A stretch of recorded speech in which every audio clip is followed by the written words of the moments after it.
আমার বন্ধুগণ, সূরাতুল ফাতির আয়াত নম্বর 29 আল্লাহ রাব্বুল আলামিন বলছেন, নিঃসন্দেহে যাদের ভিতরে তিনটা আমল থাকবে তাদের কোনো লস নাই।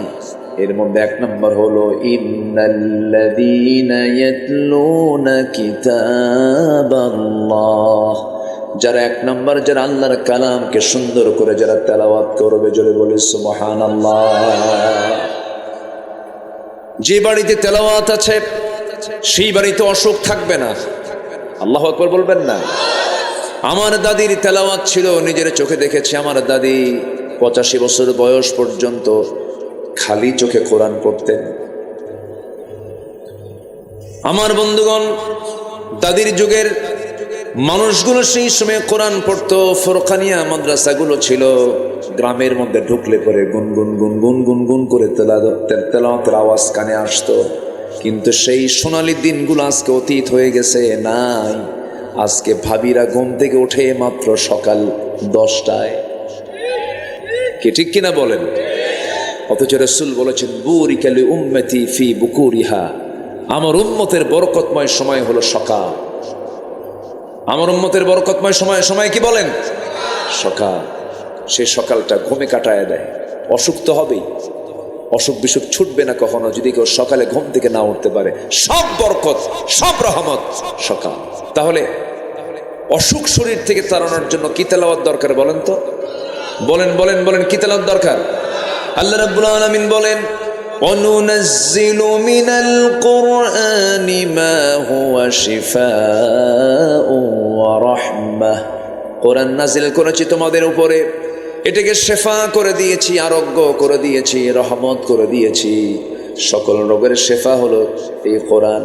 যদি কোনো বান্দা ইখলাসের সাথে যদি সূরা ফাতিহা পড়ে, হয়তো পানিতে একটু দম করে ফোঁ দিয়ে যদি সেই পানি পান করে, একমাত্র মৃত্যু রোগ ছাড়া সমস্ত রোগের ঔষধ আল্লাহ পাক এই সূরার মধ্যে রেখে দিয়েছে।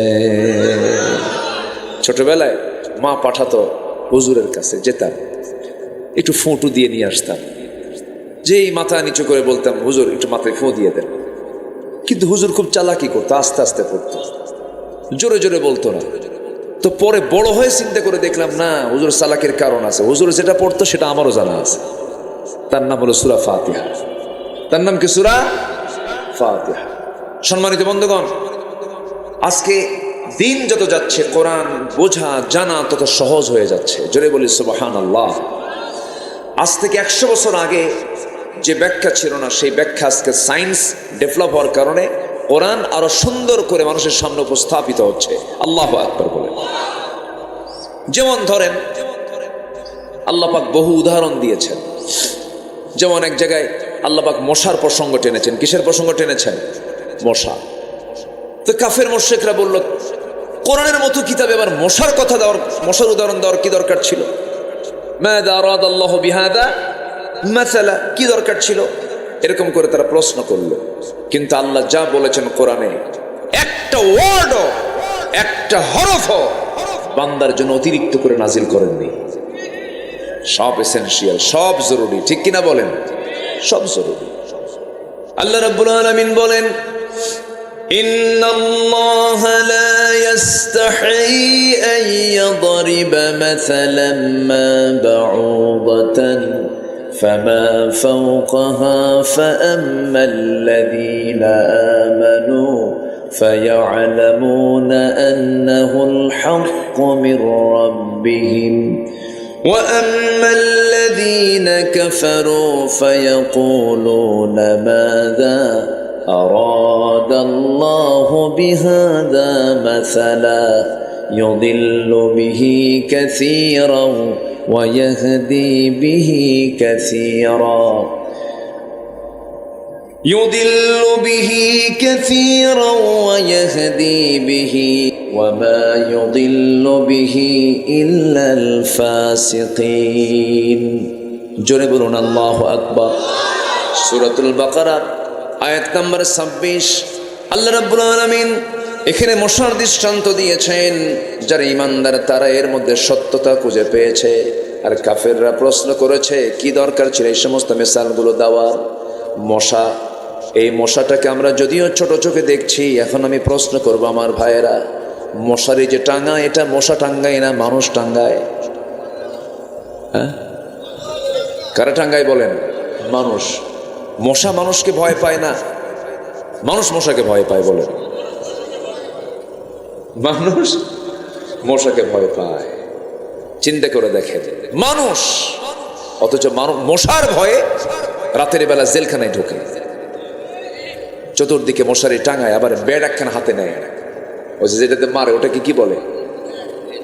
ইলেকট্রিক ব্যাট যেটা, ওটা আবার হাতে নিয়ে দেখে যে কোন দিক দিয়ে ঢুকলো, মারে। কি টেনশন, মশার কামড় খাওয়া যাবে না, ডেঙ্গু, পঙ্গু, চিকুনগুনিয়া, কত কি, ম্যালেরিয়া, অনেক কিছু। এই মশাকে আল্লাহ পাক কেন উদাহরণ দিলেন? সম্মানিত বন্ধুগণ, মশা যদি কারো চামড়ার উপরে বসে, এই স্কিনে যদি বসে, যখন সে বসে তখন সে কিন্তু এমনি এমনি বসে না, ওকে যেন না ধরতে পারে এই জন্য সে আগে অবশ করে। অবশ করাকে মেডিকেল ভাষায় কি বলে?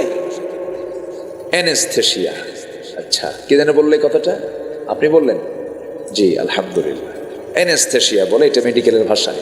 অ্যানেস্থেসিয়া জাস্ট এই জায়গায় এই বসবে, এর আগে আগে বসবে, বসে আগে চতুর্দিকে আগে অবশ করবে, সলিমদ্দি তোর 14 গোষ্ঠীও টের পাবে না। সুবহানাল্লাহ বলবেন না? আচ্ছা, অ্যানেস্থেসিয়া করে এরপরে হুল ফুটাবে, হুল ফুটায় ওর পরিমাণ মতো খাবে, পরিমাণ মতো খেলে হায়াত মোটামুটি থাকে। আর যেগুলো বেহুশ হয়ে খায়, আছে না কিছু মশা, এমন খাওয়া খাইছে আর পর আর উঠতেই পারে না, এরকম আছে না নাই? আছে। যত বেশি খাবে কি মরণ তত কাছে আসবে, হায়াত তত কমে যাবে। এই বিগত 16 বছর যারা আমার দেশের ক্ষমতার মসনদে ছিল, তারা কি কম খাইছে না বেশি খাইছে? কম খাইছে না বেশি খাইছে? এই জন্য মরছে না আছে? মরছে। তাহলে উদাহরণ ঠিক না বেঠিক? উদাহরণ ঠিক আছে। এত খাওয়া খাইছে, আই রে আল্লাহ। সে খাওয়া খাইলো, লাভ হলো কি? সম্পদ দিয়ে তো বাঁচতে পারলো না, নৌকায় চললো, আবার উল্টা মানে ভুল করে আবার নৌকায় চড়ছে। ওই যে দরবেশ নাকি নাম, হ্যাঁ, দাড়ি যে কাটছে, যে দাড়িটা কাইটা মাথার চুলটা কালো বানাইছে, আবার নৌকায় চড়ছে, লুঙ্গি খুইলা কি পাজামা খুইলা লুঙ্গি পড়ছে, পাঞ্জাবি খুইলা গেঞ্জি পড়ছে, ঢুকলো ভিতরে, ঢুকলো কি উঠলো নৌকায়, নৌকা আর ফিরল না। পুলিশ এসে, কোস্টগার্ড এসে বলতেছে আইনমন্ত্রীকে, স্যার আপনাকে চিনি, আপনি চলেন থানায় চলেন। আইনমন্ত্রী কয়, আমারে তুমি একা নিয়ে যাও। আমি কি একা আসছি নাকি? আমি তো জামাতের সাথে আসছি। কই জামাতের সাথে? কে? কই যে বসে আছে, কে মাথায় দেখি কালো চুল, মুখে দাড়ি নাই, লোকটা কে? এটা লুঙ্গি পড়া, লুঙ্গি পড়া লোকটা আবার কে? ভালো করে দেখো, ওটাই দরবেশ। কথা বোঝেন নাই? হ্যাঁ, সম্পত্তি দিয়ে লাভ হলো কি? ওরা চেয়েছিল আলেমদেরকে উলঙ্গ করতে, ওরা চেয়েছিল আলেমদেরকে বেইজ্জত করতে, আল্লাহ ওদেরকে ন্যাংটা করে ছেড়ে দিয়েছেন। এই ক্ষমতা কার? কোন বাতিল গোষ্ঠীর সাথে আমাদের কোনোদিন আপোষ হবে না। ওই বাতিলদের মোকাবেলা করার জন্য রাজি আছেন কারা কারা? হাত উঁচু করে দেখান মুসলমান।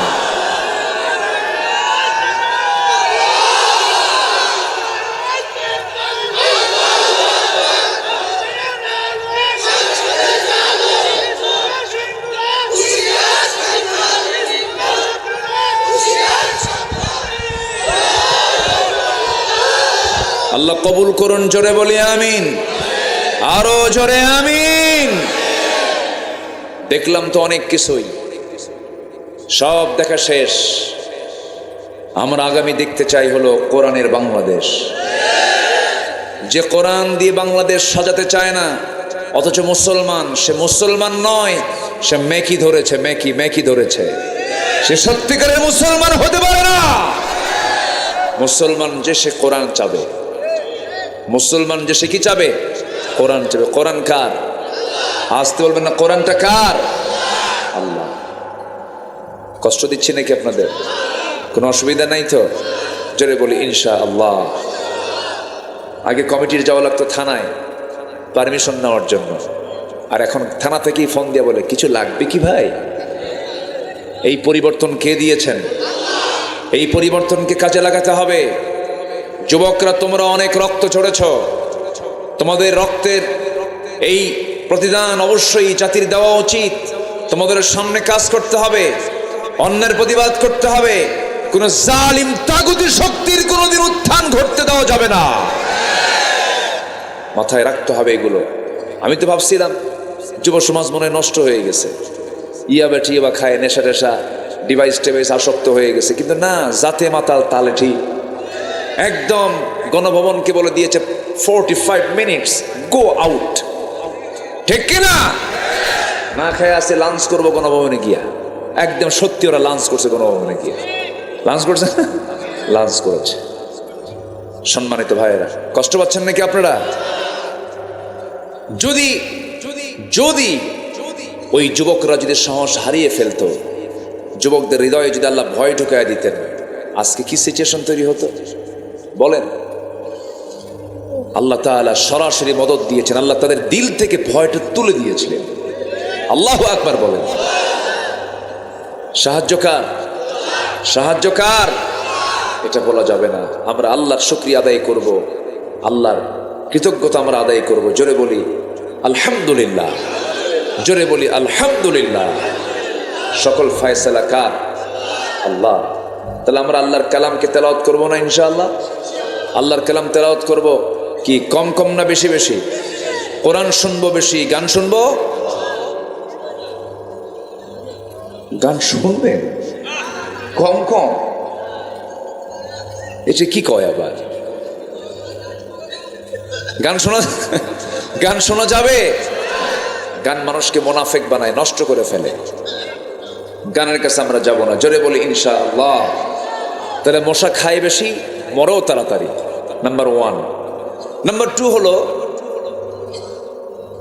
আপনি রাতের বেলা ঘুমিয়ে পড়েছেন, দেখলেন ঘরের ভিতরে কোথাও মশা নাই, চিহ্নই নাই। শীতের রাত তো, মশারি ছাড়া শোয়া মাত্রই কিছুক্ষণ পর আপনার কানের কাছে এসে কি সুন্দর গান গাচ্ছে, সারেগামা পাদানিসা শুরু হয়ে গেছে। তাহলে এই যে আওয়াজ গুনগুন করে আপনার কানের কাছে এসে, অন্ধকারে ওর চোখ কোথায়, ও দেখলো কেমনে? আপনার চোখে পড়লো না মশা, ও আপনার খুঁজে বের করলো কেমনে? সায়েন্স বলছে 75 ফিট দূর থেকে মশা টের পায় এখানে কোন সলিমুদ্দি শুয়ে আছে। সুবহানাল্লাহ বলবেন। কত ফুট দূর থেকে? 75 ফুট দূর থেকে। তার সেন্সর কি? এবং এই মশাটা আপনার কানের কাছে এসে যে ভন ভন ভন ভন আওয়াজ করতেছে, এই আওয়াজটা কিন্তু তার মুখের আওয়াজ নয়, তার পাখার আওয়াজ। তার পাখা যে নড়ায়, তার পাখা যে ঝাপটানি মারে প্রতি সেকেন্ডে, বিজ্ঞান বলছে মশা তার পাখা নড়ায় প্রতি সেকেন্ডে 500 থেকে 600 বার। 500 থেকে 600 বার। পৃথিবীতে আজ পর্যন্ত কোনো মেশিন আবিষ্কার হয়নি যা মশার পাখার মতো এত দ্রুত নড়তে পারে, ঘুরতে পারে। আল্লাহু আকবার বলবেন না? তাহলে এখন কোন তো মশার উদাহরণকে আল্লাহ দিতে ভুল করেছেন?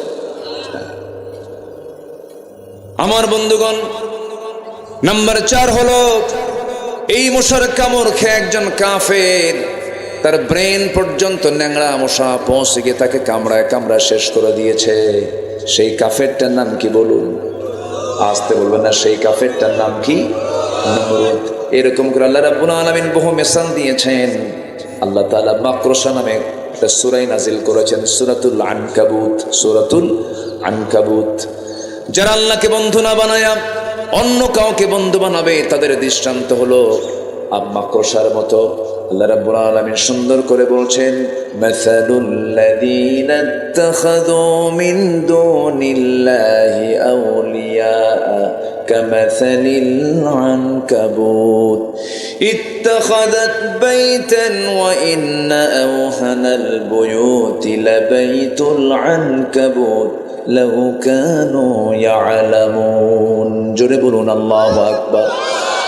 আল্লাহ রাব্বুল আলামিন বলেন, যারা আমি আল্লাহ আমাকে গার্ডিয়ান না মনে করে, অভিভাবক না মনে করে অন্য কাউকে গার্ডিয়ান মনে করবে, অলি মনে করবে, অভিভাবক মনে করবে, তাদের দৃষ্টান্ত হলো মাকড়সার মতো। কার মতো বলেন? মাকড়সা। মাকড়সার ঘর বাড়ি কার? ঘরের বাড়ির ভিতরে। বলেন বলেন বলেন। আমাদের ঘর বাড়ির ভিতরে তার ঘর বাড়ি, কিন্তু এত দুর্বল ঘর বাড়ি, শুধু একটা ঠোকা মারলেই পড়ে যায়। ভেঙে যায়, চুরমার হয়ে যায়, তার দুর্বল ঘর। এখানে একটা ব্যাখ্যা আছে, সাইন্টিফিক ব্যাখ্যা আছে। আমার বন্ধুগণ, এই যে মাকড়সা, পুরুষ এবং স্ত্রী মাকড়সা রয়েছে আমার বন্ধুগণ, এর মধ্যে বহু প্রজাতি রয়েছে। এর মধ্যে একটা প্রজাতি হলো ওই মাকড়সাগুলো স্বামী এবং স্ত্রী যখন যৌন মিলনে মিলিত হয়, ইন্টারকোর্স যখন কমপ্লিট হয়ে যায়, স্ত্রী মাকড়সা প্রচণ্ড ক্ষুধার্ত হয়ে যায়, প্রচণ্ড সে ক্রেজি হয়ে যায়, রাগান্বিত হয়ে যায়, ক্ষুধার যন্ত্রণায় ছটফট করতে করতে সহ্য করতে না পেরে ক্ষুধা সে তার স্বামীকে কামড় মেরে মেরে ফেলে, তার স্বামীকে খেয়ে ফেলে। চিন্তা করছেন আপনার? তাহলে আল্লাহ যে বলছেন যারা আল্লাহকে বাদ দিয়ে অন্য কাউকে অভিভাবক মনে করবে তাদের দৃষ্টান্ত হলো মাকড়সার মতো।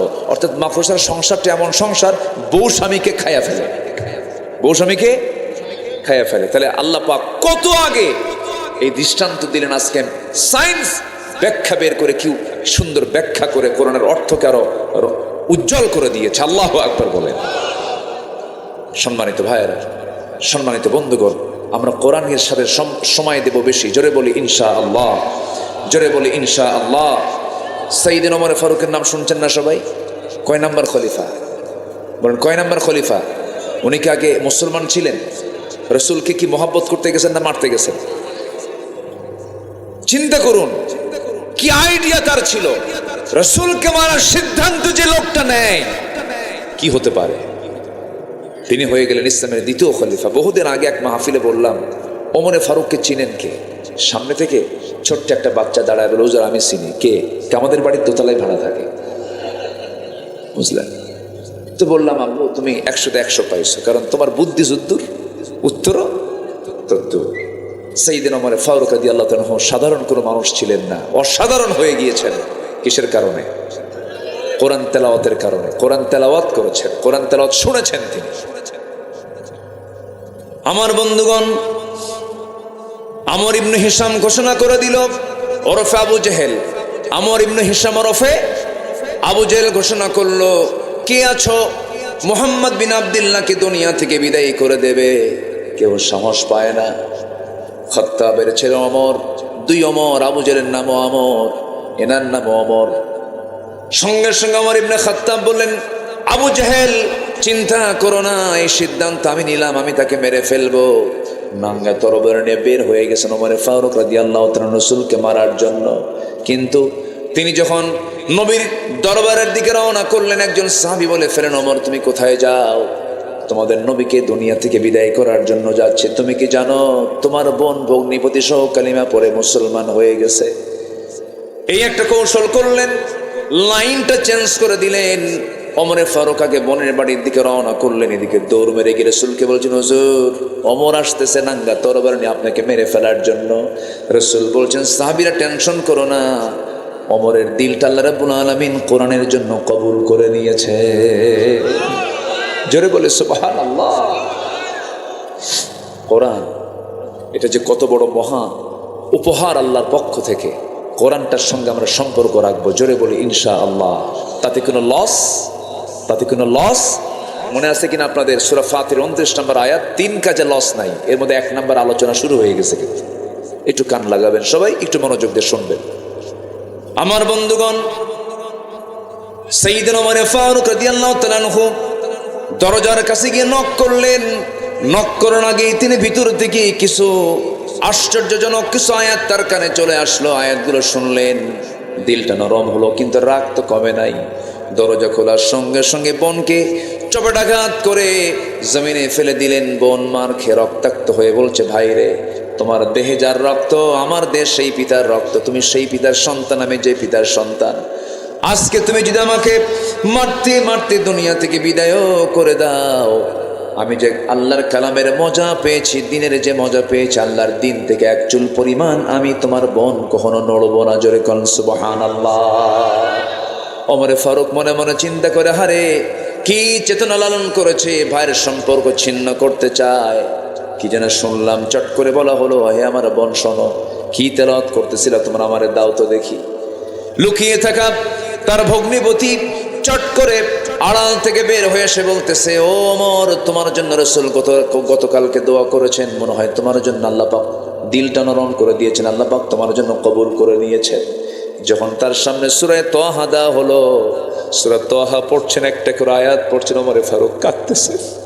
তাহা মা আনজালনা আলাইকাল কুরআনা লিতাশকা। এই আয়াত যখন পড়তেছিলেন চোখের পানিতে তার গাল ভিজে যাচ্ছিল, ওমরে ফারুকের তরবারি থরথর করে কাঁপতে কাঁপতে পড়ে যাচ্ছিল, আর বলতেছে, আমার বোন, আমি আজকে কি শুনলাম, এমন সুন্দর কথা আমার জীবনে আমি কোনোদিন শুনি নাই। জোরে বলি সুবহানাল্লাহ। ইন্নাল্লাযীনা ইয়াতলুনা কিতাবাল্লাহ। সোজা চলে গেলেন নবীর দরবারে, তরবারি নবীজির পায়ের কাছে রেখে দিয়ে বলছেন, আল্লাহর পয়গম্বর, এই তরবারি আপনার মস্তকটাকে দ্বিখণ্ডন করার জন্য নিয়ত করে বের হয়েছিল ওমর, কিন্তু পারল না। আমাকে বাধার প্রাচীর হয়ে সম্পূর্ণ রাস্তা ঘুরায় দিয়ে আপনার অভিমুখী করে দিয়েছে, কোনো কিছু নয়, একমাত্র কি কোরআন। এটাকে যে মানবে সে জিরো থেকে হিরো হবে, আর যেটার বিরুদ্ধে ষড়যন্ত্র করবে সে হিরো থেকে জিরো হবে, যেমন জিরো হয়ে গেছে, ঠিক কিনা? জিরো হয়ে গেছে। এত সুন্দর মানুষ আপনারা, আলহামদুলিল্লাহ। বাগাতি, বাগাতি না, বাগাতি মানে কি? বাগ না, বাগ মানে বাগান, জান্নাত, তাই না? বাগ মানে এরকম না, এরকম শব্দই তো, ঘত না, হ্যাঁ, বাগ বাগিচা, এরকম সুন্দর শব্দ আপনাদের এই এলাকার নাম। ভালো, আলহামদুলিল্লাহ বলেন। জি, অনেক সুন্দর। আপনারা আমাকে সময় দিচ্ছেন তো নাকি? কারো কোনো আপত্তি নাই তো? কয়েক কাজে লস নাই? বলেন, কয়েক কাজে লস নাই? নাম্বার ওয়ান, কোরআন আমরা সুন্দর করে তেলাওয়াত শুনবো, করবো। জোরে বলি ইনশাআল্লাহ। নামাজ না পড়া, হ্যাঁ, কি নামাজে তেলাওয়াত করতে হয়, শুনতে হয়, কি সুন্নতে পড়তে হয়, আর ফরজে বলেন, ফরজে শুনতে হয়, সুন্নতে পড়তে হয়। ইন্নাল্লাযীনা ইয়াতলুনা কিতাবাল্লাহ, তাদের লস নাই। জোরে কান সুবহানাল্লাহ। কেমন লস নাই দেখেন, ফজরের 2 রাকাত সুন্নত যদি কেউ পড়ে, ফজরের 2 রাকাত সুন্নত যদি কেউ পড়ে, আল্লাহর কালাম দিয়ে তেলাওয়াত করে নামাজটা যদি পড়ে, আমার রাসূলের একদম জবান থেকে হাদিস, সহিহ হাদিস, রাকাতাই সালাতুল ফজর খায়রুম মিনাদ দুনিয়া ওয়া মা ফিহা। যে ব্যক্তি ফজরের 2 রাকাত সুন্নত নামাজ আদায় করবে, মহান রব্বুল আলামিন তাকে এত পুরস্কার দিবেন, যার পুরস্কার হচ্ছে এই জমিনে খায়রুম মিনাদ দুনিয়া ওয়া মা ফিহা, এই জমিনে এর মাঝে যা আছে, আকাশ এবং জমিনের মাঝে যত মূল্যবান সম্পদ আছে, এর চাইতে বেশি দামি আমার আল্লাহর কাছে ওর ফজরের 2 রাকাত সুন্নত নামাজ। তাহলে কি লস হলো না লাভ হলো? লস হলো না লাভ হলো? লাভ হলো। ফজরের 2 রাকাত সুন্নত, ফরজ কিন্তু না, শুধু 2 রাকাত সুন্নত। আমি মুসাফির হালতে থাকলেও, আমি যদি মুসাফির হালতেও থাকি, এই হাদিসটা যেদিন আমি পড়েছি সেদিন থেকে নেমে আজ পর্যন্ত আমি চেষ্টা করি, আমি লোভটাকে সংবরণ করতে পারি না, এই 2 রাকাত নামাজ আমি কেমনে বাদ দেব, পড়ি। যদি আল্লাহ পাক রুখসত দিয়েছেন, মুসাফির হালতে সুন্নতের কোনো গুরুত্ব নেই, সুন্নত না, যেখানে আল্লাহ পাক ফরজই কমায় দিয়েছেন, সুন্নত নাই, এরপরও আমি পড়ার চেষ্টা করি, পড়ি। আমার কেমন যেন এটাকে মিস মনে হয়। সম্মানিত ভাইয়েরা, দুঃখ লাগে, ফজরে মুসল্লি নাই, জানেন? ফজরে মুসল্লি খুঁজে পাওয়া, আমি কি ভুল বলছি ভাই বলেন তো? আমি কি ভুল বলছি? আগের মসজিদের বেড়ার মসজিদে মুসল্লি ভরে যেত, আর এখন এসির মসজিদে মুসল্লি 3 জন, ইমাম মুয়াজ্জিন খাদেম। আমি কি ভুল বলতেছি? আসল মুসল্লি কোন ওয়াক্তের বলেন, কোন ওয়াক্তের মুসল্লি বলেন? আসল মুসল্লি কোন ওয়াক্তের হতে পারে? ফজরের। বলেন কোন ওয়াক্তের? বলেন। আসল মুসল্লি হলো ফজর। সবাই কি নামাজ পড়তে রাজি আছেন? কয় ওয়াক্ত নামাজ? কয় ওয়াক্ত নামাজ? 5 ওয়াক্ত নামাজ পড়বেন। কারা কারা একটু হাত তুলে দেখান তো দেখি, চিৎকার মেরে বলি, ইয়া আল্লাহ, আমাদেরকে তোমার কোরআন দিয়ে, তোমার কোরআন তেলাওয়াত করে ফজর, জোহর, আসর, মাগরিব, ইশা 5 ওয়াক্ত সালাত আদায় করার তৌফিক তুমি আল্লাহ দিয়ে দাও। জোরে বলি আমিন, আরো জোরে আমিন, আরো জোরে আমিন। নামাজ পড়লে লস না লাভ? বলেন লস না লাভ? আমার নবীজির শেষ বাক্য কি ছিল জানেন? আহা, আমার নবীজি যখন মারা যাবেন কয়েক ওয়াক্ত নামাজ তার জামাতে হয় নাই, খুব আফসোস করেছেন, আহারে আমি জামাত পড়তে পারলাম না। আমার নবীজি কোরআন তেলাওয়াতে খুব বেশি মজা নিতেন, আনন্দ নিতেন। আমার নবীর সামনে যখন কোরআন নাজিল হতো তিনি তাড়াহুড়ো করতেন, তাড়াহুড়ো করে মুখস্থ করার চেষ্টা করতেন। আল্লাহ বলতেন, হে রাসূল আপনি এত তাড়াহুড়া করেন কেন? তাড়াহুড়া করেন কেন? লা তুহাররিক বিহি লিসানাকা লিতাআজালা বিহি। হে নবী আপনি আপনার জিহ্বাকে আপনি বেশি নড়াবেন না, আমি আল্লাহ নিজে আপনার সিনার মধ্যে জমা করে দেব। আমার নবীজি এত সুন্দর করে বেশি বেশি কোরআন তেলাওয়াত করতেন। যখন তিনি বসে থাকতেন, যখন তিনি সুযোগ পেতেন কোরআনটা পড়তেন সুন্দর করে। আমার বন্ধুগণ, আমার নবীজি জীবনের শেষ লগন যখন চলে আসে, দুনিয়া থেকে যখন বিদায় নিবেন, একবার হুঁশ একবারে বেহুশ, রাসূল ইন্তেকাল করবেন। ইন্তেকালের সময় ঘনিয়ে এসেছে। আমার নবীজি অসুস্থ দেহ নিয়া কোনো স্ত্রীর ঘরকে পছন্দ না করে সবচেয়ে বেশি প্রাধান্য দিয়েছেন আম্মা জান আয়েশার ঘরকে। আম্মা জান আয়েশার ঘরের মধ্যে ঢুকে বলছেন, আয়েশা শরীরটা আমার ভালো যাচ্ছে না, মনে হয় মরে যাব, দুনিয়া থেকে বিদায় নিয়ে নেব, প্রচন্ড মাথা ব্যথা হচ্ছে আয়েশা, প্রচন্ড জ্বর, দেখো প্রচন্ড জ্বর আমার গায়ে শুরু হয়ে গেছে, মনে হয় মরে যাব। এবং নবীজিকে দুনিয়া থেকে বিদায় করার জন্য ইহুদিরা আমার নবীর খাবারের মধ্যে তারা বিষ পর্যন্ত ঢুকিয়ে দিয়েছিল। নবীজিকে বিষ প্রয়োগে হত্যার চিন্তা করেছিল। ওই খাবারের মধ্যে যে বিষ প্রয়োগ করা হয়েছিল সেই বিষ মিশ্রিত খাবার খেয়ে দুজন সাহাবী সঙ্গে সঙ্গে দুনিয়া থেকে বিদায় নিয়েছিলেন। রাসূল বেঁচে ছিলেন, কিন্তু শেষ জীবনে রাসূল যখন মারা যান বিষক্রিয়া দেখা দিল, খুব কষ্ট পাচ্ছিলেন রাসূল। রাসূল বলছেন, আয়েশা রে মাথার চরম যন্ত্রণা, মাথায় একটু পানি ঢেলে দাও। তো পানি ঢেলে দেওয়া হলো, আজান দেওয়া হলো।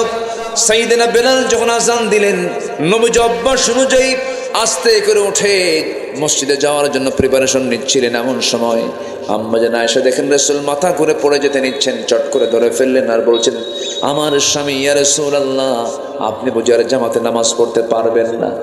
আমার নবীজি বলে ফেলছেন, আয়েশা রে মনে হয় আমার সেই শারীরিক শক্তিটা নেই যে আমি জামাতে নামাজ পড়াতে পারবো, কিন্তু নামাজ তো চালাতেই হবে, নামাজ তো একজন পড়াবেই, কিন্তু নামাজ পড়ানোর দায়িত্ব আমি কাউকে দেব না।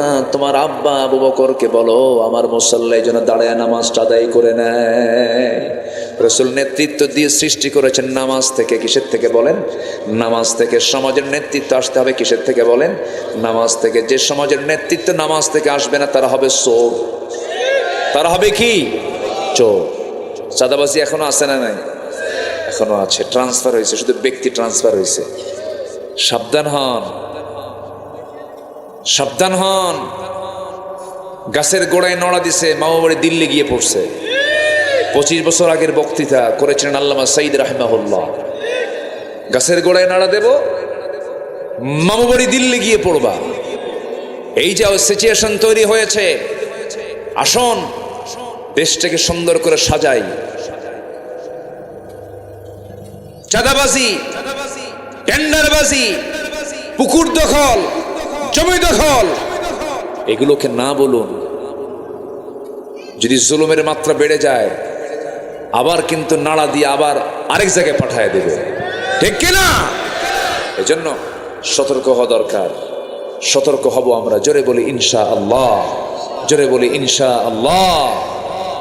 আমার নবীজি বললেন, আয়েশা বলে দাও তোমার আব্বা যেন আমার মুসল্লায় দাঁড়ায় নামাজটা পড়ানো শুরু করে দেয়।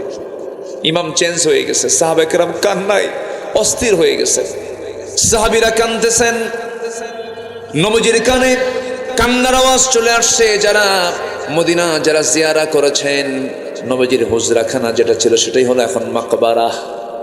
আমার নবীজির মাকবারা হলো, নবীজির কবরটা হলো, যেখানে রাসূলের ঘরটা ছিল, আম্মা জানের ঘরটা ছিল, সেটাই হলো এখন কবর। আমার বন্ধুগণ, আমার নবীজি যখন বললেন আবু বকর আমার মুসল্লায় দাঁড়িয়ে নামাজ পড়াবে, নামাজ যখন শুরু হয়ে গেছে সাহাবে কেরামদের মধ্যে কান্নার রোল পড়ে গেছে। নবীজির কানে সেই কান্নার আওয়াজগুলো আসতেছে। রাসূল বলছেন, আয়েশা রে আমার সাহাবীরা কান্দে, আমার সাহাবীরা নামাজ পড়ে, আমাকে একটু নিয়ে যাও তো। জানালার কাছে নিয়ে যাওয়া হলো। জানালার কাছে উকি মেরে আম্মাজান আয়েশা তাকে ধরলেন, তিনি দেখতেছিলেন নামাজের দৃশ্যগুলো দেখেন, আর আমার নবীজির চোখের কোনা বেয়ে বেয়ে টপ টপ করে পানি পড়ে। নবীজি আমার কান্দেন, এবার বলছেন, ওরে আয়েশা, আমার সাহাবীরা দেখো কত সুন্দর করে নামাজ পড়তেছে। আম্মাজান আয়েশা বলছেন, ইয়া রাসূলুল্লাহ, সুন্দর করে নামাজ পড়ছে অথচ আপনি কাঁদতেছেন কেন? এটা তো আনন্দের সংবাদ। রাসূল বলছেন, আয়েশা রে, মানুষ দুইটা সময় কান্দে, একটা হলো চরম দুঃখের সময়, একটা চরম আনন্দের সময়। তুমি কি জানো এই নামাজ কায়েমের সংগ্রাম করতে গিয়ে কাফেররা মক্কার মাটিতে আমাকে সেজদারত অবস্থায়, রুকু থাকা অবস্থা আমার পিঠের উপরে পচা নাড়ি ভরি চাপায়া দিয়েছে, আমি মুখ থুবড়ে জমিনে পড়ে গেছি। এই নামাজ কায়েমের সংগ্রাম করতে গিয়া তায়েফের মানুষ আমাকে পাগলা বলে আখ্যা দিয়া চোখা পাথর মেরে মেরে আমাকে রক্তাক্ত করে আমাকে জমিনে ফেলে রেখেছিল। ওরে আয়েশা, এই নামাজ কায়েমের জন্য ওই মক্কা থেকে আমি বিতাড়িত হয়ে মদিনায় হিজরত করে এসেছি। ওই দিন কায়েমের জন্য, নামাজ কায়েমের জন্য কাফেররা ওহুদের ময়দানে, দেখো আমার সামনের দুটো দাঁত নাই, দাঁত ভেঙে দিয়েছে। ওই দিন কায়েমের জন্য, নামাজ কায়েমের জন্য খন্দকের পরীক্ষা খনন করতে গিয়া কুদাল মারতে মারতে আমার কোমরটা কুঁজো হয়ে গেছে। আয়েশা, দেখুন আমি কোমরটা সোজা করে দাঁড়াতে পারি না। ওরে আয়েশা, যেই নামাজ কায়েমের জন্য আমার কোমর, গোটা শরীরে ক্ষত বিক্ষত চিহ্ন, যেই দিন কায়েমের জন্য, নামাজ কায়েমের জন্য এতগুলো রক্ত আমার ঝরাতে হলো, সেই নামাজ আজকে রাষ্ট্রীয় পর্যায়ে কায়েম হয়ে গেছে। আয়েশা, এই চরম আনন্দ আমাকে দারুণ কাঁদাচ্ছে, আনন্দের কান্না, আমি কাঁদতেছি। এরপরে রাসূল বলছেন, আয়েশা রে, আমি মনে হয় দুনিয়া থেকে বিদায় হয়ে যাব যে কোনো মুহূর্তে। আমার নবীজি তার কাছ থেকে বিদায়ের শেষ মুহূর্তে একটা হাদিস বর্ণনা করলেন, আয়েশা, আমার বুঝি বিদায় লগন চলে এসেছে, আমি মরে যাব। তুমি আমার পক্ষ থেকে লাস্ট মেসেজ আমার উম্মতকে জানায় দিবা। আমার উম্মতকে আমার জীবনের শেষ যে মেসেজটা দিয়ে গেলাম সেটা হলো, আসসালাত আসসালাত ইমা মালাকাত আইমানুকুম, নামাজ সালাত সালাত, আমার উম্মতের কখনো 5 ওয়াক্ত নামাজ ছেড়ে দিবা না। আল্লাহ কবুল করুন, আল্লাহ কবুল করুন, আল্লাহ কবুল করুন, আল্লাহ কবুল করুন। কোরআন পড়ব নামাজের ভিতরে, আবার নামাজের বাইরেও আমরা কোরআন পড়ব। লস না লাভ? লস না লাভ? লাভ। কষ্ট দিচ্ছি আপনাদের, আলোচনা চালাই, জোরে বলি ইনশাআল্লাহ। আল্লাহ আমাকে কি দেননি ভাই বলেন তো? সবই তো দিয়েছেন, কিন্তু আমরা আল্লাহকে কিছু দিতে চাই না, নামাজ পড়তে চাই না। 24 ঘন্টা সময় দিলেন, আমাদের এই দেহে কত কি দিয়েছেন, কোথাও যাওয়া লাগবে না, শুধু মাথা থেকে পা পর্যন্ত একটু চিন্তা করে দেখবেন কি দেননি আল্লাহ, সব দিয়ে দিয়েছেন। আমাদের দেহে যে ডিএনএটা আছে, এই ডিএনএর দৈর্ঘ্য হচ্ছে 2000 কিলোমিটার, 2000 কোটি কিলোমিটার, 2000 কোটি কিলোমিটার। পৃথিবী থেকে সূর্য পর্যন্ত 50 বারেরও বেশি বার আসা যাওয়া করা যাবে। এত বিশাল হচ্ছে আমাদের একটা মানুষের ডিএনএ। আল্লাহু আকবার বলেন।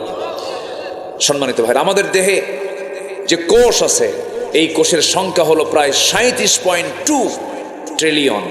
আল্লাহু আকবার বলবেন না? আরো জোরে বলে আল্লাহু আকবার। যে সেন্সরি রিসেপ্টর আছে তা হলো 110 মিলিয়ন। লোহিত রক্তকণিকা আরবিসি আছে হচ্ছে 30 ট্রিলিয়ন। মিলিয়ন না, বিলিয়ন না, ট্রিলিয়ন কিন্তু। আল্লাহু আকবার। শুধুমাত্র মস্তিষ্কের নিউরন সংখ্যা হলো 100 বিলিয়ন। 100 বিলিয়ন। সম্মানিত ভাইয়েরা, দেহের মোট ব্লাড ভেসেল আছে হচ্ছে 42 বিলিয়ন, যা 97 কিলোমিটার লম্বা। সামান্য ইয়ারফোনের 1.5 হাত তার, এরকম একটা ইয়ারফোন পকেটে থোয়ার পর আধা ঘন্টা পর বের করলে 4-5 প্যাঁচ লেগে যায়, সোজা হয় না। আর 97,000 কিলোমিটার লম্বা ব্লাড ভেসেল করেছেন, কোনোদিন প্যাঁচ লাগে না। তাও এই দেহের মধ্যে কে দিয়েছেন? আসতে বলবেন না, কে দিয়েছেন? এরপরও বান্দাকে আল্লাহ আমার দেখে না, আল্লাহর চোখ কানা হয়ে গেছে। যেরকম নাউজুবিল্লাহ। আমাকে দেখেন কে? আসতে আমাকে দেখেন কে? আমাকে শোনেন কে? আমাকে জানেন কে? আমাকে বেশি বুঝেন কে? সে আল্লাহর কাছে আমরা সবার আগে আল্লাহর হকটা আমরা আদায় করবো। জোরে বলি ইনশাআল্লাহ। মা বোনরা কি মাহফিল আছে? তাই মেয়েদের, তাই আল্লাহু আকবার। আমার মা, আপনি জানেন আপনার জন্য জান্নাতটা কত সহজ, কিন্তু আফসোস লাগে কি জানেন? মেয়েরা বেশি জাহান্নামে চলে যায়। মেয়েরা বেশি জাহান্নামে। অথচ তাদের জন্য জান্নাতটা খুব সহজ ছিল। সমস্যা হলো কি জানেন, সুন্দর চামড়া তো দেখাতে খুব পছন্দ করে। কি এই অসুবিধা, কি এই মানে রোগ, এই জীবাণু কি এই এলাকায় নাই? আসতে বলবেন না, আছে না নাই? এই ভাইরাস আছে না নাই? দেখাতে খুব পছন্দ করে। আবার কিছু স্বামীও আছে বদমাইশ মার্কা, বউ যদি একটু সুন্দর হয়, সুন্দরী বউ আবার ডিসপ্লে করে, আছে না? ডিসপ্লে করে দেখায়, দেখো আমার বউটা দেখতে কেমন দেখতো। হ্যাঁ, বউ দেখায় বেড়ায়। লজ্জা নাই এগুলো পুরুষের? আপনার বউ আপনার সম্পদ, আপনি দেখবেন। বউটাকে হোন্ডার পেছনে তোলে, এখন তো আধুনিক হোন্ডা, ওগুলো সমান না, 2 সিট 2 রকম। প্যাসেঞ্জার সিট হলো 3 তলা, আর ড্রাইভিং সিট হলো আন্ডারগ্রাউন্ড। কি আন্ডারগ্রাউন্ড না? একদম নিচে, ওরে দেখাই যায় না, ও কোথায় যা আছে আল্লাহ জানে, নিচে থাকে। বউটাকে 3 তলায় উঠায়, মাথার চুলগুলো ছেড়ে দিয়ে লাল লিপস্টিক, লাল শাড়ি, অর্ধলগ্ন পোশাক পরে হোন্ডায় চড়ায় দেয়। হোন্ডার মেকারকে বলে, হোন্ডার আওয়াজ তো কম, কেউ হয়তো মিস হতে পারে দেখতে, তো হোন্ডার যে পাইপ আছে এটা সরায় ফেলে। হোন্ডার পাইপ সরালে তখন হয়ে যায় আওয়াজ হলো হেলিকপ্টারের আওয়াজ, ভটভট ভটভট করে। বাস হোন্ডায় তুললো, পিছনে বউ তুলে দিলে একখান টান। বাগাতি পাড়াটু ঈশ্বরদী, ওইদিকে বাগাতি পাড়াটু হলো কি কোথায় নাটোর। দিল একখান টান, আশেপাশে যা আছে সব ভেঙ্গে চুরে এসে দেখলো যে যাচ্ছে। সন্ধ্যার আগ দিয়ে চলন বিলের মোড়ে গিয়ে, চলন বিলের পাশে সূর্য হেলে হেলে যাচ্ছে গধূলি বেলায়, 16 Pro Max আইফোন দিয়ে ছবি তুলে ফেসবুকে পোস্ট করে লিখলো ক্যাপশন, প্রিয় দোস্ত, প্রিয় বন্ধুরা, আসুন আমার বউটাকে সবাই মিলে জামাতের সাথে দেখি। কি যেরকম নাউজুবিল্লাহ, যেরকম নাউজুবিল্লাহ, এগুলো আছে না নাই? একটা মন্ত্রী লেভেলের মানুষ, সে তার বউকে নাচায়, মানুষকে দেখায় দেয়। বুঝে নেন আকলমন্দ ইশারা বাসাত, সচেতন ব্যক্তির জন্য ইঙ্গিতটাই যথেষ্ট। এখন সে জেলখানে ঢুকে কয় আমার প্রতি বৈষম্য করা হচ্ছে। কি এই জানেন না খবর? জানেন না? আপনারা জানেন না? বহু কিছু করেছে। প্রতিটি শিক্ষার্থীর হত্যার বিচার বাংলার জমিনে হতে হবে। একটা হত্যার বিচার অচল করতে দেওয়া হবে না। বিচারের দরকার আছে না নাই? তোমরা সাইদের জীবন নিয়ে সিনেমিনে খেলেছ, এই জমিনের জন্য একটা রহমত ছিলেন তিনি। আমি মক্কায় গেছি হজ করতে 2009 সালে। আল্লাহ পাক আমার জীবনের প্রথম হজটা আমি করেছি 2009 সাল। সেই হজের সফর ছিল আল্লামা সাইদের শেষ হজের সফর। একই সনে মিনা, মুজদালিফা, আরাফা। তো উনি দেশে ফিরবেন, চলে আসবেন, ওনাকে মোহাব্বত করে সবাই মিলে বলা হলো, হুজুর আপনি দেশে যাবেন না। কেন আমি যাব না? দেশে মামলা হচ্ছে, ট্রাইব্যুনাল গঠন হচ্ছে। তখন নতুন 2009 সাল, টিপাইমুখী বাদের আন্দোলন চলছে, বিভিন্ন আন্দোলন চলছে। সেই সময় বলা হলো আপনি যাবেন না। উনি বললেন মুস্কি হাসি মেরে, সাইদি পালায়া থাকে না, সাইদি পালায়া থাকে না। আমার দেশ, আমার জনগণ, আমার ভাইয়েরা জুলুমের শিকার হবে, আমি চোরের মতো পালায়া থাকবো বিদেশে। এই চরিত্র আমার রাসূল শিখায় দেন নাই। উনি ফিরে এসেছেন, জেলখানায় ঢুকেছেন, 13 বছর জেল খেটেছেন, দুনিয়া থেকে বিদায় নিয়েছেন কান্না মুখে না হাসি মুখে? বলেন কান্না মুখে না হাসি মুখে? হাসি মুখে। 16 বছর ধরে আমাদেরকে রাজাকার বলে গালি দিয়েছে, কিন্তু কোন রাজাকার পাকিস্তানকে শেল্টার নেয়নি। শুধু হিন্দুস্তানের রাজাকাররাই সব হিন্দুস্তানে গিয়ে শেল্টার নিয়েছে, ঠিক কিনা? সম্মানিত ভাইয়েরা, 2023 সালের 13 আগস্ট কাশিমপুর কারাগার থেকে বেলা 11টার দিকে তাকে বলা হলো, হুজুর আপনি অসুস্থ, আপনাকে চিকিৎসায় যেতে হবে। উনি বললেন আমি অসুস্থ তো আমি নিজেই জানি না। কি কথা কি বুঝতেছেন আপনারা? ওনাকে জোর করে ধরে নেওয়া হলো, গাজীপুরের একটা হসপিটালে তাকে চিকিৎসা দেওয়া হলো। সেখান থেকে আবার জোর করে 13 আগস্টে দিল্লির প্রেসক্রিপশনে তাকে নিয়ে যাওয়া হলো শাহবাগে। সেই হসপিটালে জোর করে ভর্তি করায়া মেডিকেল টিম গঠন করে কুচক্রান্ত করে পয়জনিং করে বিষ প্রয়োগ করে তাকে হত্যা করা হয়েছে। তারই তৈরি করে এই প্ল্যাটফর্ম তাফসীর মাহফিল। তিনি এদেশের উপকার এই মাহফিলগুলোর।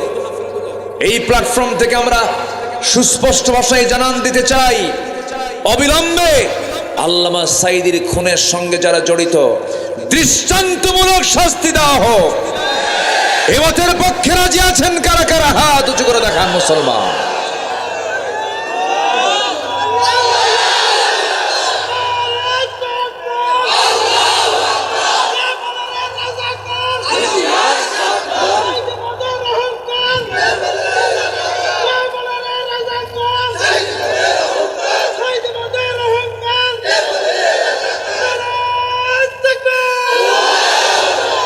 আল্লাহ কবুল করুন, জোরে বলি আমিন।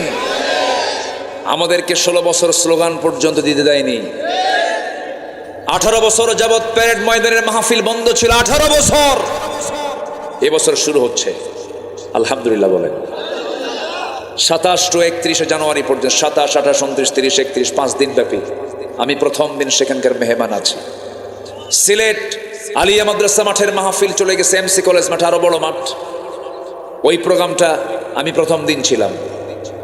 পাবনার দারুল আমান ট্রাস্ট আপনাদের নিকটবর্তী এলাকা, এই মাহফিলটাতে আমার 12 বছর হলো যেতে দেয়নি। আল্লামা সাঈদী 2010 সালে গ্রেফতার হওয়ার পর 11, 12, 13, 14 4 বছর আমি মাহফিল করেছি। 14 সালের দিকে পাবনার দই বাজার, নাম শুনছেন তো মনে হয়, পাবনার দই বাজারে মাহফিলকে কেন্দ্র করে আমাকে লক্ষ্য করে গুলি করা হয়েছে, মঞ্চে আগুন ধরিয়ে দেওয়া হয়েছে, নিরাপরাধ মানুষগুলোকে জেলখানায় ঢুকে দেওয়া হয়েছে। শেষ পর্যন্ত 3 দিন পর একটা মামলা হয়েছে। সেই মামলার 1 নম্বর আসামি হলো আব্দুল্লাহ আমিন। কি কথা কি বুঝতেছেন আপনারা? মারামারি করলো ওরা, গুলি করলো ওরা, মামলা খেলাম আমরা। সম্মানিত বন্ধুগণ, এই স্লোগানগুলো দিতে দেয়নি। একটা দেশের স্বাধীনতাকে যদি আপনি টিকিয়ে রাখতে চান, সবার আগে দিতে হবে মানুষকে কথা বলার স্বাধীনতা। ঠিক কিনা বলেন? আল্লাহর নাম, আল্লাহর নাম, আল্লাহর নামে স্লোগান দেওয়ার দরকার আছে না নেই বলেন তো? নারে তাকবীরের স্লোগানকে তারা বললো জঙ্গিবাদের স্লোগান, এটা দেওয়া যাবে না। সম্মানিত বন্ধুগণ, আজকে 5 মাস গত হতে চলছে অগাস্ট, আজকে কি জানুয়ারি। এই 5 মাসে কোথাও কি জঙ্গি অভিযানের নাম শুনছেন আপনারা? এ তো মাঝে মাঝে শুনতাম আমরা। জঙ্গি অভিযানে বের হয়েছে, ক্রস ফায়ার দিয়া কিছু জঙ্গিকে আটক করে ধরে আনা হয়েছে। এই নাটক কিন্তু 16 বছর দেখেছি। এই 5 মাসে কিন্তু একটা জঙ্গি অভিযান নাই। মানে যিনি নাট্যকার তিনি দেশেই নাই, তিনি দিল্লিতে গিয়ে বসে আছেন। কি কথা ক্লিয়ার? আসেন দোয়া করি, আলোচনা চালাবো, জোরে বলি ইনশাআল্লাহ। অতএব যে দলই করেন সবার কাছে আমার আহ্বান, দল যেটা করেন আমি শুধু এতটুকুন বলবো, যে দলের নামের সাথে ইসলাম নাই সেই দল করা হারাম। ঠিক কিনা? যে দলের নামের সাথে ইসলাম নাই, চিন্তা করুন কত বড় মানে ধোঁকাবাজ। বিগত সরকারের আমলে ওই নেত্রী বলেছিলেন যে আমরা যদি আগামী নির্বাচনে ক্ষমতায় আসতে পারি মদিনার সনদে দেশ চালাবো। কিসের সনদে? মদিনার সনদে। দলটা কি ইসলামী? তাহলে ইসলামী দল না, সে কইলে কি কিসের সনদে দেশ চালাবে? তাহলে মদিনার সনদে দেশ চালালে কি নেত্রী কি নেতা হতে পারে? কি মহিলা কি নেতা হতে পারে? সে নিজেই তা আউট হয়ে যায়। কত বড় ধোঁকাবাজি! মদিনার সনদে দেশ চালায় না, কিন্তু মোদির সনদে দেশ চালাইছে।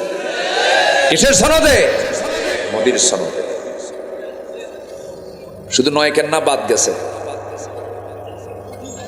কি ঠিক আছে না? হ্যাঁ, মোদি ঠিক আছে। সম্মানিত ভাইয়েরা, কষ্ট পাচ্ছেন না তো? দল করব কার? আসতে বল, দল করব কার? আচ্ছা, আমার রবকে, আমার আইনদাতাকে, আমার নেতা মুহাম্মদ সাল্লাল্লাহু, আমার দলের নাম ইসলাম। আমার দলের নাম কি? আমার সংবিধানের নাম হলো কোরআন। আল্লাহ আমার রব, রসুল আমার লিডার, কোরআন আমার সংবিধান, রসুল আমার নেতা, ইসলাম আমার হচ্ছে দলের নাম। এর বাইরে, এর ভিতরে আর কোনো কথা ঢুকানো যাবে না। এই যে দুই একজন যে ওঠে, কি সমস্যা কি? হ্যাঁ, বসেন। কেউ তো উঠলেন নাই পর্যন্ত, একজন লোক ওঠেন না, আবার এখন ওঠা শুরু করলেন কেন? বসেন। কত সময় এদিক সেদিক চলে যায়, একটু বসেন। কয় কাজে লস নাই? বলেন, কয় কাজে লস নাই? কটা চলতেছে? একটা। আমরা আল্লাহর কালামটা সুন্দর করে পড়বো। জোরে বলি ইনশা আল্লাহ, জোরে বলি ইনশা আল্লাহ। আর মাত্র 1 মাস পর কিসের মাস আসতেছে? এই তো বলেন, জোরে বলেন, কিসের মাস? কি সুন্দর করে বললো, তাই না? আমি যেটা শুনতে চাইছি ওটাই শোনায় দিছে। কিন্তু আর মাত্র 1 মাস পর কিসের মাস আসতেছে? কোরআনের মাস। কোরআনটাকে পড়বো আমরা। জানেন, পৃথিবীতে সবচেয়ে তৃপ্তির জায়গা হলো কোরআন তেলাওয়াত। যখন কেউ কোরআনের অর্থ বোঝে, তার কাছে পৃথিবীর সবচেয়ে আনন্দের জায়গা হলো কোরআন তেলাওয়াত। সবাই কোরআনটাকে আমরা রপ্ত করার চেষ্টা করব। জোরে বলি ইনশাআল্লাহ।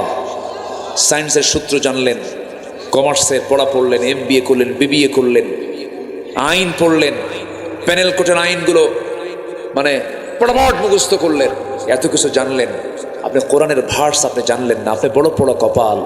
এই জন্য আমরা কোরআনটার সাথে আমরা সম্পর্ক রাখবো, কম না বেশি? যার কোরআনের সঙ্গে সম্পর্ক বেশি, তার কার সাথে সম্পর্ক বেশি? আল্লাহর সাথে সম্পর্ক বেশি। আমার বন্ধুগণ, আমার মাদেরকে বলবো, মায়েরা, জান্নাত পাওয়ার জন্য বেশি কিছু লাগবে না। ফাতিমার দিকে তাকাবেন, আম্মা জান আয়েশার দিকে তাকাবেন, আসিয়ার দিকে তাকাবেন, খাদিজার দিকে তাকাবেন, রহিমার দিকে তাকাবেন। এনারা হচ্ছে আপনাদের মডেল। মারিয়ামের দিকে তাকাবেন। এই সমস্ত নারীকে আল্লাহ রাব্বুল আলামিন এত দাম, এত সম্মান দিয়েছেন। খাদিজার মতো একজন নারীকে আল্লাহ তাআলা নিজে পর্যন্ত সালাম দিয়ে দিয়েছেন। আমার ভাইয়েরা, সবার বাড়িতে মা বোন আছে। একজন মা যদি ভালো হয়ে যান, 4 জন পুরুষ ভালো হয়ে যায়। এই জন্য মাদের ভালো হওয়া দরকার। বাড়িটাকে ইসলামাইজ করতে হবে, বাড়িকে সুন্দর করে কোরআন দিয়ে সাজায় নিতে হবে। ফজর আজান হবে, সঙ্গে সঙ্গে ঘুম থেকে উঠবেন, ওযু বানাবেন, প্রত্যেকটা ঘরে ঘরে নক করবেন। ছেলের ঘরে বলবেন, বাবা উঠো, সালাত। কি? সালাত। মেয়ের ঘরে নক করবেন, মা উঠো, সালাত। স্ত্রীকে বলবেন, স্ত্রী তুমি যদি অসুস্থ থাকো, তোমার যদি মিন্স হয়ে থাকে, ফজরের সময় হয়ে গেছে, ঘুমিও না, সুন্দর করে একটু পরিষ্কার হয়ে আসো, একটু জিকির আজগার করো নামাজের সময়। মেয়েরা যদি অসুস্থ থাকে, সেই সময় জিকির আজগার সে করতে পারে, কিতাব পড়তে পারে, সাহিত্য পড়তে পারে, হাদিস পড়তে পারে, কোনো সমস্যা নাই।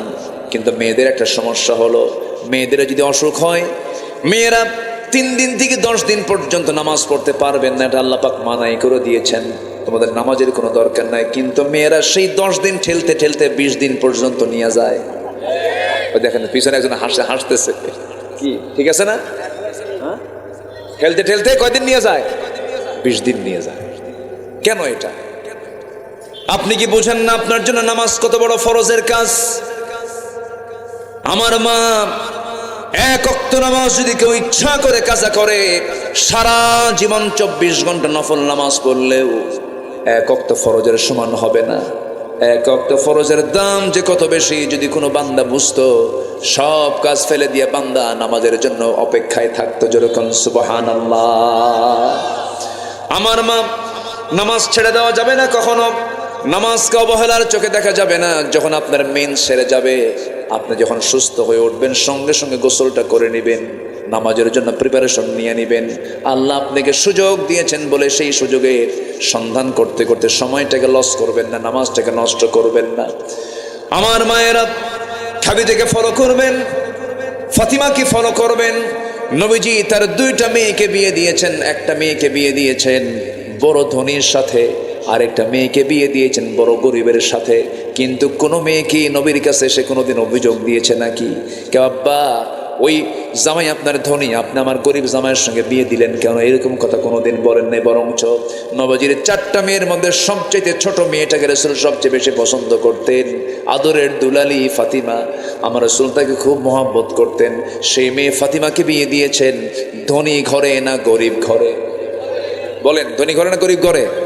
গরিব ঘরে বিয়ে দিয়েছেন। মা, গরিবের ঘর হয়তো পেয়েছেন অনেকে, চুল পরিমাণ মনক্ষুণ্ণ হবেন না।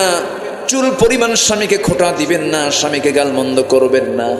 যখন বিয়ে দেওয়া হলো, রসুল যখন বিয়ে দিবেন, ধনী ধনী পরিবারের সাহাবীরা এসে রসুলকে প্রস্তাব করছেন। রসুল বললেন, না, আমি তোমাদের কাউকে পছন্দ করি না, আমি যাকে পছন্দ করেছি সে তো আমার সামনে এখন আসে নাই।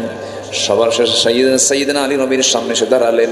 রসুল বলছেন, আলী তুমি কিছু বলবা নাকি? কি যে বলবো নিজেও জানি না। তুমি কি আমার মেয়েকে বিয়ে করবা নাকি? হুজুর দিলে করা যায়। রসুল বলছেন, কিছু আছে নাকি? হুজুর কিচ্ছু তো নাই, ঘর নাই, বাড়ি নেই, আর কিচ্ছু থাকবে কি থাকবে? তোমার কাছে কি আছে? এই যে তরবারি, এই যে ঢাল। রসুল বললেন, তরবারি যুদ্ধে লাগবে, কিন্তু ঢাল ছাড়াও যুদ্ধ করা যায়। ঢালটা বিক্রি করে আসো, এই ঢাল বেচার টাকাই হবে আমার মেয়ের বিয়ের মহরানা। আল্লাহু আকবার বলেন। সামান্য কিছু মহরানা দিয়ে বিয়ের ব্যবস্থা রসুল করেছেন। আর এখনকার মেয়ের বাপরা ছায়া থাকে 20 লাখ টাকা মহরানা ধার্য করিয়া। ডাকাত ডাকাত কি ডাকাতি তো এটা কেন করবেন আপনি? ছেলের যে সামর্থ্য থাকবে সেটা সে করবে। যুবকরা তোমার একটু আওয়াজ দাও না কেন? তোমার পক্ষে এত কই কিছু কও না তুমি।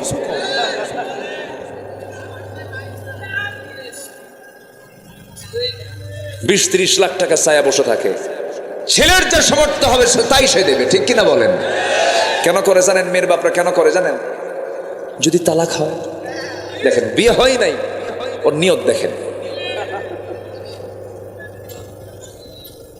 আমার নবীজি সামান্য মোহরানা ধার্যের জন্য পাঠায় দিলেন, যাও ঢাল বেচে আসো। ঢাল বিক্রি করার জন্য চলে গেছেন। ঢাল বিক্রি করতে বসেছেন। সাইয়েদনা ওসমান নবীজির বড় জামাই সামনে দাঁড়ানো, বলছেন, আলী সাজে সকালে তুমি বাজারে কেন? ঢাল বিক্রি করার জন্য আসি। তুমি যোদ্ধা মানুষ, তোমার কি ঢাল বিক্রি মানায় নাকি? কি সমস্যায় পড়েছে বলো? বিয়ে ঠিক হয়েছে কার সাথে? আপনার শালীর সাথে। কি কথা বলছেন নাই? আপনার শালীর সাথে। এলাকায় কি কয়? শালী কয় না হালি কয়? আচ্ছা ঠিক আছে, হ্যাঁ। ও হালি কয় নোয়াখালী। জি জি। বইয়ের ছোট বোন, বইয়ের ছোট বোনকে এক একটা জায়গায় শালিকা, এটাই তো বইয়ের ভাষা। জি। আবার মন খারাপ করবেন না, আমার মায়েরা হয়তো শুনতেছেন যে হুজুর আপনি এরকম করে কন। আচ্ছা না, একটু বোঝানোর জন্য বলতেছি। তামান নবীজি বড় জামাই বললেন, বিয়ে ঠিক হয়েছে? হ্যাঁ। আচ্ছা ঠিক আছে, ঢালটা দাও। নিলেন, টাকাও দিলেন। কয়েক হাত যেতে না যেতে পিছন থেকে ডাক দিয়ে বলতেছে, আলী বীরের হাতে কি ঢাল না থাকলে মানায়? তোমাকে আগাম এটা গিফট করলাম, যাও। ঢালটাও দিয়ে দিলেন, টাকাও নিলেন, ঢালও নিলেন। নবীর সামনে দাঁড়ায় গেলেন। রাসূল বলছেন, ও আলী ঢাল মনে হয় বিক্রি হয় নাই, কেমন করে কি করা যায় বলো? হুজুর ঢালটা বেচে ফেলছি। তাহলে হাতে আবার ঢাল কেন? হুজুর ঢালটা আমাকে আবার উপহার দিয়েছে, এই যে টাকা, এই যে ঢাল। তুমি কার কাছে বিক্রি করতে গেছো? হুজুর ওসমান। লোক আর খুঁজে পাওয়া নাই। নিজের মধ্যে এই ঘটাঘটি করছো না? আমি বড় জামাইকে বলতে পারলাম না, তার আগে তুমি বলে আসছো। তাহলে আমি এটা কেমন কথা হলো বলো তো? আচ্ছা, কোনো মেয়ের বাপ যদি বিয়ে ঠিক করে, কোনো মেয়ের বাপ যদি বিয়ে ঠিক করে কিন্তু বড় জামাইকে বলে নাই, তাহলে কি হবে বলেন তো? কি হতে পারে? কি হতে পারে? বইয়ের দিকে তাকাইবার কবে তোর বাপ একখান জিনিস রে, কি ঠিক আছে না? ধমক হবে। কিন্তু আমার নবীর জামাই তো ওইরকম না। আমার মনে হয় ছেঁচড়া জামাই, খালি দাওয়াত খাওয়ার জন্য পাগল হয়ে থাকে। কিন্তু ওরকম জামাই তো আর আমার নবীর জামাই না। বললেন ঠিক আছে, সমস্যা নাই, যাও, তোমার জন্য দোয়া করে দিই। ওসমান তার জন্য দোয়া করে দিলেন। আমার নবীজি বিয়ে দিলেন। বিশ্বের সবচেয়ে অনরম্বর পুরনো বিয়ে। কোনো ঘটাঘটি নাই, কোনো খরচ নাই, কোনো গায়ে হলুদ নাই। গায়ে হলুদ হালাল না হারাম? হারাম। আগের দিন চলে আসে বিয়ানের বাড়িতে। বিয়ান, আসসালামু আলাইকুম। বিয়ান শোনেন, আপনি কিন্তু বিয়ের দিন আসবে, আপনি 3 দিন আগে আসবেন, মানে আকাম কুকাম করে দেবো, ঠিক কিনা? এগুলো হারাম। এগুলো কি হারাম? এগুলো অন্য সংস্কৃতি, মুসলমানদের সংস্কৃতি এগুলো নয়। ওই যুবকরা শোনো, তোমার গ্রামের আশেপাশে বিয়ের অনুষ্ঠানে যদি ডিজে বাজায়, লাঠি দিয়ে পিটাইয়া ভাঙ্গা সোজা করে দিবা, কি ঠিক কিনা? এই গ্রামে মাহফিল হলে এই গ্রামে আর কোনো যাত্রা চলবে না, অন্য কোনো সৎ অসামাজিক কোনো কাজ চলতে দেওয়া যাবে না। কি আমি কি বিপদে ফেলে দিলাম নাকি যুবকরা? ভালো আছে যেখানে মন্দ থাকা যাবে না। আমার নবীজি বিয়েটা দিয়ে বললেন, মা চলে যাও, স্বামীর ঘরে যাও। এখন থেকে বাবার ঘরের চাইতে স্বামীর ঘর শ্রেষ্ঠ। সুবহানাল্লাহ বলবেন না? যাও সংসার করে খাও।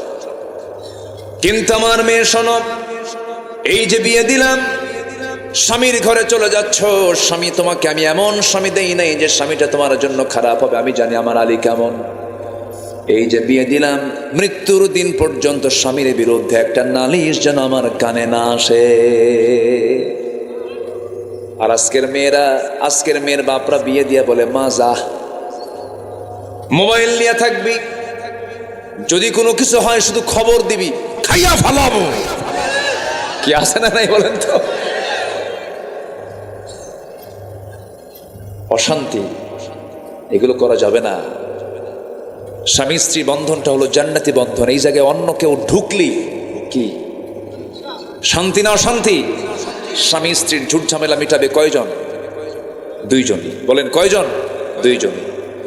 খালি বলতে শিখতে হবে সরি। কি বলতে হবে? সরি। স্বামী ভুল, সরি। বউ ভুল, সরি। খালি সরি বলবেন, কোনোদিন গন্ডগোল লাগবে না। আর যদি কয় আমি কি ভুল করছি নাকি, কি কথা কি বোঝেন নাই, তাহলে মনে করেন আর জীবনে কোনোদিন মিল হবে না। যে স্বামী স্ত্রীর মুখে শুধু ঘন ঘন সরি থাকবে, ঠিক আছে ওকে দুঃখিত, আমি ভুল করেছি, আমাকে মাফ করে দাও, সেও যদি বলে আমি ভুল করেছি মাফ করে দাও, জান্নাতের টুকরা। যেরকম সুবহানাল্লাহ। কি ওয়াজগুলো দরকার আছে না? দরকার আছে না নাই? তবে বেশি পুরুষরা বলবে একটু সরি, পুরুষরা একটু বেশি বলবে, মেয়েরা একটু কমই কয়। ওরা যদি একবার বাঁক ধরে সোজা হয় না। এই সোজা, এই ঠিক জোরে বলেও না, শুনলো, বাড়িতে বসে যেতে হবে না। জি হ্যাঁ, খুলিকাত মিন দিলাইন, মেয়েদেরকে সৃষ্টি করা হয়েছে বাঁকা হাড়ে। এই জন্য সোজা করতে গেলে ভেঙ্গে যাবে। বলেছেন মুহাম্মদ সাল্লাল্লাহু আলাইহি ওয়াসাল্লাম। মেয়েটাকে বিয়ে দিলেন, চলে গেলেন তিনি স্বামীর ঘরে। স্বামীর ঘরে গেলেন কিন্তু ঘরই নাই। কি নাই? ঘর নাই। ভাড়া ঘরে থাকলেন। কি ঘরে? ভাড়া ঘরে। নবীজি 3 দিন পার হতো না, রসুল চলে যেতেন ফাতিমাকে দেখতে। রসুল বলতেন, আমি 3 দিন আমার ফাতিমাকে না দেখলে, 3 দিন যদি না দেখি আমার ভাল লাগে না। মেয়েকে বিয়ে দিয়ে রসুল কখনো দূরে রাখতে দেননি, কাছে কাছে রেখেছেন। ফাতিমাকে দেখতে গেছেন ঘন ঘন। সুবহানাল্লাহ বলেন। রসুল মেয়েদেরকে খুব পছন্দ করতেন। মেয়ের বাপরা যারা আছেন, আপনারা বড় ধন্য যে মেয়ের বাবা হতে পেরেছেন। রসুল কিসের বাবা ছিলেন? মেয়ের বাবা। কিন্তু কিছু কিছু মেয়ের বাপ আছে, 4-5টা যদি মেয়ে হয় তখন বউকে গালিগালাজ করে, তোর পেট আসলেই পচা। এরকম কিছু পুরুষ আছে না? আল্লাহ কয় তোর কপাল ভালো, আর ও কয় তোর পেট পচা। এরকম কিছু পুরুষ আছে না নাই? আল্লাহ যার কল্যাণ চান তাকে মেয়ে দেন। আল্লাহ যখন রহমত দেন তখন বৃষ্টি দেন। আল্লাহু আকবার বলেন। বৃষ্টি রহমত, মেয়ে রহমত। আল্লাহু আকবার বলেন। অসুস্থতা রহমত, অসুস্থতা রহমত। অসুস্থ যদি কেউ হয় তখন ভাবতে হবে আল্লাহ আমার মধ্যে রহমত করছেন। সুবহানাল্লাহ বলেন। কখন এগুলোকে মন খারাপ করা যাবে না। আমার এক মুসল্লি ছিল, হাই স্কুলের হেডমাস্টার। তার 7টা মেয়ে। কয়টা মেয়ে? 7টা মেয়ে। আবার তার স্ত্রী গর্ভে। 7টা মেয়ে হওয়ার পর আবার স্ত্রী গর্ভে। স্ত্রীর গর্ভে বাচ্চা চলে আসছে। 10ম বাচ্চা আবার মেয়ে হয়েছে। 8 নম্বর কি হয়েছে? আবার মেয়ে। গোটাল গোষ্ঠী গিয়ে বাড়িতে হাজির হয়েছে। সবার চোখ গরুর মতো, এরকম বড় বড় চোখে বলে, লজ্জা নাই? বারবার বাচ্চা নাও, আর নিবা না বাচ্চা, নাম রেখে দাও ইতি, সমাপ্তি, আর না চাই না। কি কথা কি বুঝতেছে না? নাম রেখে দাও। তো আমাকে বলে, হুজুর আমাকে এরকম করে গোটাল গোষ্ঠী এসে আমাকে এরকম ধমকায় আর বলে এই নামগুলো রেখে দাও। তো আমি বললাম, সব শোনার পর, আমি তো শিক্ষিত মানুষ, উনি বলতেছে, আমি তো পড়াশোনা করেছি, আমি তো বুঝি। আমি বললাম যে আমার সন্তানের 8ম বাচ্চার মেয়ে সন্তানের নাম রেখে দিলাম আশা, মানে আরো হোক। আল্লাহর শুকরিয়া আদায় করার মতো কিছু বাবা আছে না নাই? কখনো মন খারাপ করবেন না। যার ঘরে মেয়ে বেশি তার ঘরে রহমত দিয়ে ভরা। খালি বোরকা পরায় রাখবেন, পর্দায় রাখবেন, ওই মেয়ে আপনাকে জান্নাতের দরজায় পৌঁছায় দেবে। জোরে বলি সুবহানাল্লাহ। আচ্ছা, বাপকে বেশি মহব্বত করে কে, ছেলে না মেয়ে? দেখছেন কি সুন্দর করে জোরে বলে। আবার মেয়ে শুন হলে পরে মন খারাপ করেন কেন? মেয়ের বাড়িতে বাবা গেলে কি যে খুশি হয়, আল্লাহু আকবার। আর ছেলের ঘরে বাপ থাকলে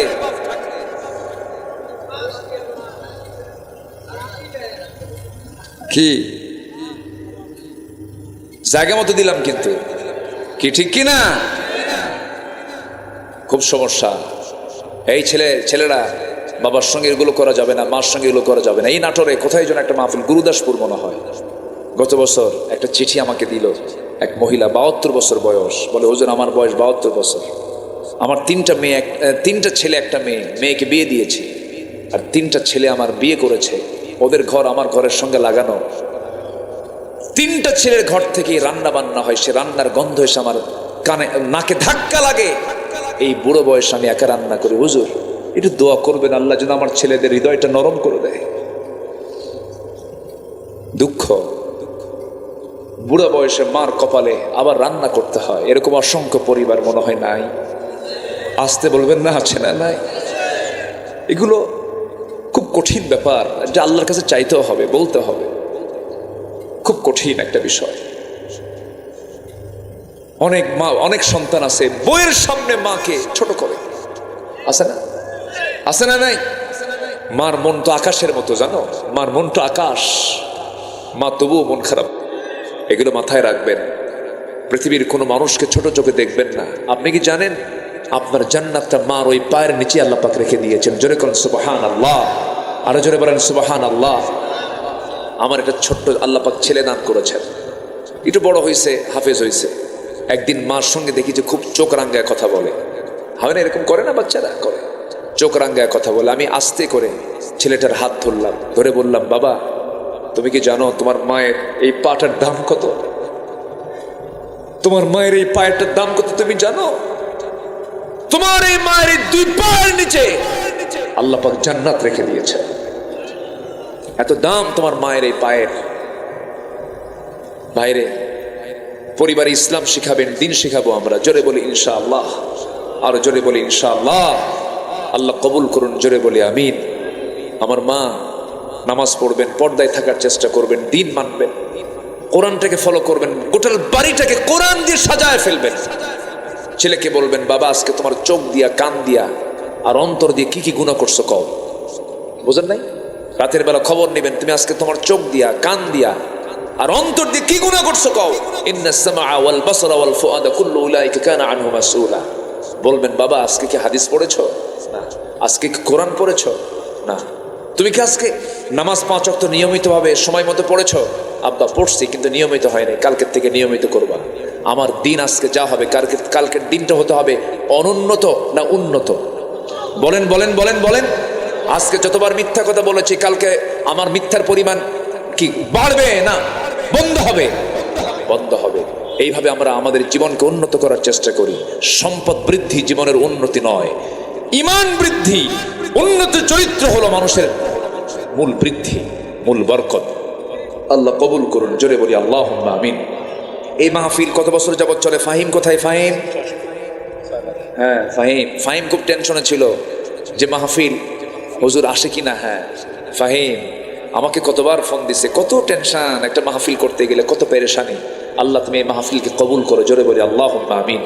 আমি খুবই আনন্দিত, আপনারা এত সুন্দর মানুষ, একদম মনোযোগ দিয়ে পিন পতন নীরব হয়ে এত রাত পর্যন্ত ঠান্ডার ভিতরে মাটিতে বসে কোরআনগুলো শুনতেছেন। বলি আলহামদুলিল্লাহ, জোরে বলি আলহামদুলিল্লাহ। আল্লাহ তুমি এই মাহফিলকে কবুল করে নাও। সম্মানিত ভাইরা, নাম্বার 2 হচ্ছে যে ব্যবসায়ী কোনো লস নাই, নামাজ কায়েম করা। নামাজ কি করা বলেন তো? কায়েম করা। নামাজ পড়বো এবং নামাজ কায়েমের সংগ্রাম করব, সেই দল করব যে দল আল্লাহর দল। আল্লাহু আকবার বলেন। যারা বিড়ি খায়, গাঁজা খায়, তোমার হাতে নেশা তুলে দেয়, তোমাকে চাঁদাবাজির জন্য তোমাকে পাঠায় দেয়, ওই সমস্ত নেতৃত্বের মুখে আমরা জুতা মারি, থুতু মারি, যাব না সেই দিকে। নামাজ কায়েমের সংগ্রাম করব, জোরে বলি ইনশাআল্লাহ। নাম্বার 3 হলো আল্লাহর পথে আমরা খরচ করব, গোপনে এবং প্রকাশ্যে। আল্লাহ তাআলা বলছেন যে ডান হাতে দান করবে, বাম হাত জানবে না, বাম হাত দেবে, ডান হাত জানবে না। আমি আল্লাহ তাআলা নিজে থেকে আরশ আজিমের মেহমান বানাবো, আরশ আজিমের ছায়া আমি তাকে জায়গা করে দেব।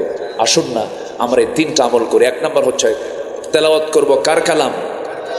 নামাজ বাদ দিয়া, নামাজ সহ, জোরে বলি ইনশাআল্লাহ। নাম্বার 2 হলো নামাজ কায়েম করব, জোরে বলি ইনশাআল্লাহ। নাম্বার 3 হলো খরচ করব কার পথে? কার পথে? এই তিনটা কাজ আমরা করব। ইয়ারজুনা তিজারাতাল লান তাবুর, তার ব্যবসায় কোনো লস নাই। যেরকম সুবহানাল্লাহ।